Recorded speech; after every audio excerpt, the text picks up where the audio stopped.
Hi అండి, welcome back to my channel. అందరూ బాగున్నారనుకుంటున్నాను. ఇంకా బాగున్నారని మనస్ఫూర్తిగా కోరుకుంటూ ఇదిగోండి ఇంకొక ఫుల్ డే వ్లాగ్తో అయితే మీ ముందుకు వచ్చేసాను అనమాట. ఇది వచ్చేసి థర్డ్ డే నవరాత్రుల్లో నేను తీసిన వ్లాగ్ అనమాట. ఇదిగోండి ఇది వచ్చేసి అమ్మ వాళ్ళ ఇంట్లో ఉన్న తమలపాకు మొక్క. ఇదిగోండి ఇది వచ్చేసి గోంగూర అనమాట. My favourite. గోంగూర అంటే నాకు ఎంత ఇష్టం అంటే కర్ణాటకలో దొరకదు, కానీ ఒక ఆంటీ అయితే వీక్లీ వన్స్ అయితే తీసుకుంటాను. ఈ వీడియోలో వచ్చేసి వెయిట్ గెయిన్ డ్రింక్ అయితే చూపిస్తున్నాను. ఇంకా ఈరోజు ప్రసాదంగా చేసుకున్న దద్దోజనం రెసిపీ ఎక్కడ మిస్ చేయకుండా లాస్ట్ వరకు వీడియో చూసేయండి.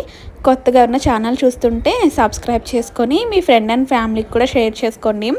అంతేకాదండి, వీడియో మీకు ఎక్కడన్నా కంటెంట్ బోర్గా అనిపిస్తే కూడా నాకైతే కామెంట్ చేయండి. కంటెంట్ ఏమైనా వేరేగా అప్లోడ్ చేయడానికి అయితే ట్రై చేస్తాను. ఇంకా ఏమైనా కొత్తగా తీయడానికి ఇంకా ట్రై చేస్తాను అనమాట.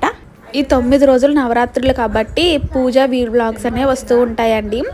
అయితే దీంట్లో స్పెషల్గా వచ్చేసి నేను వెయిట్ గెయిన్ డ్రింక్ అయితే ఒకటైతే షేర్ చేశాను, బనానా మిల్క్ షేక్ అనమాట. వీడియో ఎక్కడ మిస్ చేయకుండా లాస్ట్ వరకు చూసేయండి. ఇదిగోండి థర్డ్ డే వచ్చేసి మనకి అన్నపూర్ణాదేవి అవతారం కదా, దానికైతే స్పెషల్గా ఈరోజు ఎంతో ఇష్టమైన ప్రసాదం అయితే చేసామన్నమాట. అన్నపూర్ణాదేవికి దద్దోజనం అంటే చాలా ప్రీతికరం అంట.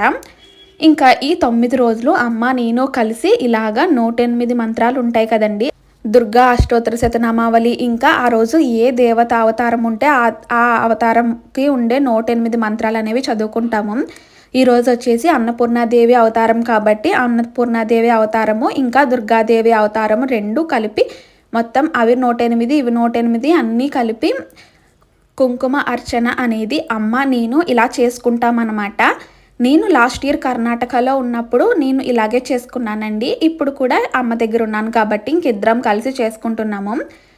అయితే ప్రతిరోజు అమ్మవారికి ఏదో ఒక తాంబూలంగా ఇలాగా అట్టిపళ్ళు లేకపోతే దానిమ్మకాయలు ఏముంటే అవి, బత్తాకాయలు ఏముంటే అవి ఇలాగా తాంబూలం పెడతామన్నమాట. ఇదిగోండి ఇక్కడ వచ్చేసి రెసిపీ అనమాట. దద్దోజనం అనేది చాలా సింపుల్ రెసిపీ అండి. ముందుగా పోపు అయితే వేసుకోవాలన్నమాట. ముందుగా బాణీ పెట్టుకొని ఆయిల్ వేసుకొని ఆవాలు జీలకర్ర వేసుకోవాలండి. మిరియాలు అయితే మెయిన్ అన్నమాట, బాగుంటుంది మిరియాలు వేసుకుంటే ఘాటుగా. ఇంకా ఎండుమిరపకాయలు, కారము, పచ్చిశనగపప్పు అయితే మస్ట్ అండ్ షుడ్ అనమాట. ఎందుకంటే మనం తింటూ ఉంటే ఇలాంటి పప్పులు తగిలితే మంచి టేస్టీగా ఉంటుంది. ఇంకా అల్లం దంచుకొని వేసుకుంటే అరోమా అనేది చాలా బాగుంటుంది. ఇక్కడ చూస్తున్నారా, పచ్చిపాలు అనేది మనం అన్నం ఉడికేటప్పుడు వేసుకోవాలి. ఎందుకంటే దద్దోజనం కాబట్టి అన్నము కొంచెం పొడి పొడిగా ముద్దగా రాకుండా నీట్గా ఉంటుంది అనమాట. మనం ఇలాగా పచ్చిపాలు వేసుకొని ఉడకపెట్టుకుంటే ముందుగా వాటర్ వేసుకొని ఉడికిపోయిన తర్వాత దించేస్తాము అన్నప్పుడు పచ్చిపాలు వేసుకొని ఒక్కసారి కొంతసేపు అలా ఉంచుకోవాలన్నమాట. ఇంకా తర్వాత పోపు వేసేసుకొని మనం రెడీ చేసుకొని పెట్టుకున్న ఈ దద్దోజనంలో అయితే కలిపేసుకోవాలి. అయితే ఈ పెరుగులోనండి మనం వేడిగా ఉన్నప్పుడు మాత్రం ఖచ్చితంగా వేసుకోకూడదు. ఎందుకంటే మనం పెరుగు వేడి అన్నంలో వేస్తే విరిగిపోతాయి, పెరుగు అనేది విరిగిపోతుంది అనమాట, స్మెల్ వచ్చేస్తుంది. అందుకని చెప్పి ఇలాగా చల్లారిన తర్వాత పెరుగు వేసుకొని బాగా కలిపేసుకొని తర్వాత మనం రెడీ చేసుకొని పెట్టుకున్నాం కదా ఆ పోపు అయితే వేసేసుకోవాలి. ఇంక ఇప్పుడు వచ్చేసి అమ్మవారికి చూపించాలన్నమాట. అయితే ఈరోజు ప్రత్యేకంగా ఇలాగ ముత్యాలతో హారతి అనేది ఇచ్చామన్నమాట. మా అమ్మ దగ్గర అయితే ఇలాగ ముత్యాల హారతి అనేది ఉంది. రీసెంట్గానే తీసుకుందంట వరలక్ష్మి వ్రతానికి. అదైతే నేను ఇలాగ 3వ రోజు ఇలాగ ముత్యాల హారతితో హారతి ఇచ్చాము.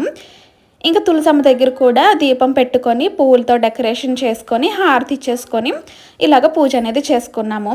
ధూపం ఎలా చేస్తాము ఏంటి అనేది నిన్న బ్లాగ్లో షేర్ చేశానండి. అంటే ఇప్పుడు అందరూ ధూప్ స్టిక్సే వాడుతున్నారు కదండి, ఇలాగ ఇంట్లోనే బొగ్గులతో ఎలా తయారు చేసుకోవాలి ఏంటి అనేది నిన్న బ్లాగ్లో షేర్ చేశాను. ఎవరైనా చూడకుండా ఉంటే రీసెంట్ బ్లాగే కాబట్టి మీకు ఖచ్చితంగా దొరుకుతుంది. నా ఛానల్లోకి వెళ్ళి చెక్అవుట్ చేసేయండి. కష్టంగా అనిపిస్తే నేను ఇక్కడ డిస్క్రిప్షన్లో లింక్ అయితే మీకైతే ప్రొవైడ్ చేస్తాను, దాంట్లో అయితే క్లిక్ చేసి చూసేయండి. ఎంత బాగా వస్తుందో కదా, సాంబ్రాణి పౌడర్ వేసుకుంటే టేస్ట్ అనేది బాగుంటుంది. ఇదిగోండి ఇక్కడ వచ్చేసి బనానా మిల్క్ షేక్ అనేది షేర్ చేస్తున్నాను. ముందుగా జీడిపప్పు, బాదం పప్పు, పిస్తా పప్పు, ఇంకా ఖర్జూరం అనమాట. పప్పులు అయితే డ్రై ఫ్రూట్స్ అయితే హాట్ వాటర్లో సిప్ చేసుకొని 1 గంట ఉంచుకున్నానండి. గోరువెచ్చని వారు కాదండి, బాగా వేడిగా ఉన్నాయి. ఇంకా అవన్నీ మిక్సీలో వేసుకొని ఒక గోరువెచ్చని పాలైతే వేసుకొని ఇంకా డ్రై ఫ్రూట్స్ వేసుకొని మిక్స్ చేసుకోవడమే. చిన్న పిల్లలకి ఇంకా సన్నగా ఉంటారు కదండి, ఇంటర్మీడియట్ ఆ స్టేజ్లో ఉన్న వాళ్ళు కొంచెం లావ్ అవ్వాలనుకునే వారికి చాలా బాగా ఉపయోగపడుతుంది. ఇదైతే ఖచ్చితంగా ట్రై చేసి ఎలా వచ్చిందనేది నాకైతే షేర్ చేయండి. ఇక్కడితో వీడియో ఎండ్ చేసేస్తున్నాను. బాయ్ అండి. బాయ్.